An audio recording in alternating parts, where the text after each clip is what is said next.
અમરેલી જિલ્લામાં છેલ્લા 5 દિવસમાં હવામાનમાં ફેરફાર થવાના કારણે ઘઉંના પાક અને ચણાના પાકમાં સુકારા નામનો રોગ આવ્યો છે. ખેડૂતો મુશ્કેલીમાં મુકાયા છે. ઘઉંના ભાવ વધવાની શક્યતા.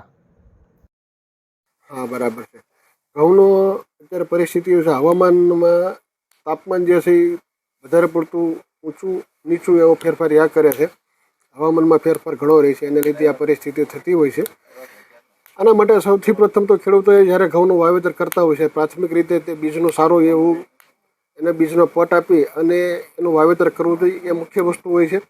કદાચ રહી ગયું હોય એવું હોય, બિયારણનો પટ સારો પણ ન હોય, તો એના માટે અત્યારે જે ઘઉંનો સુકારો આવેલો છે એમાં 2-3 કારણો હોય છે.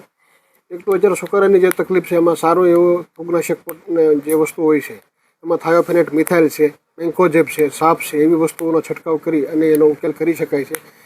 ઘણી વખત એવું લાગતું કે ઘઉંમાં સુકારો છે, પણ બંને અત્યારે છેલ્લા 2-3 વર્ષથી એક નવી સમસ્યા ઘઉંમાં એ પણ આવી છે કે ઈયળો ઘણી વખત ઘઉંમાં આવી ગઈ છે. ડુંડી બેસવાના ટાઈમે ઘઉંને એને લીધે પીળા પડતા હોય છે.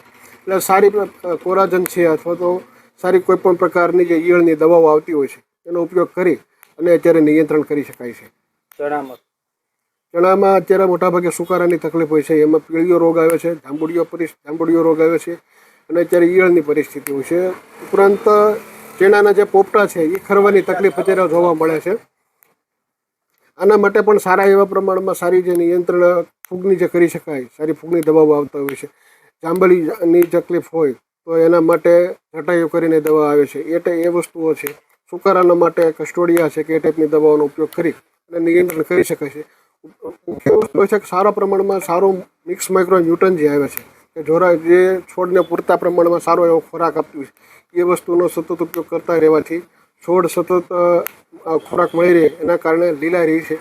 એ વસ્તુ સતત ખેડૂતો કરતા રહે તો એ અત્યારે અમારું સલાહ એ મુજબની છે કે જેનાથી ખેડૂતોને સતત ફાયદો રહે.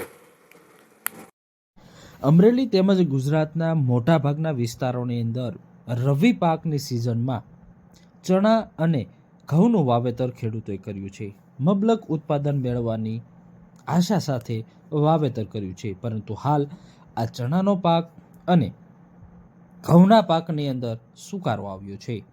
સુકારો આવવાના કારણે પાક ઉત્પાદનમાં ઘટાડો થવાની શક્યતા છે. સૌરાષ્ટ્રમાં સૌથી વધુ ઘઉંનું વાવેતર છે.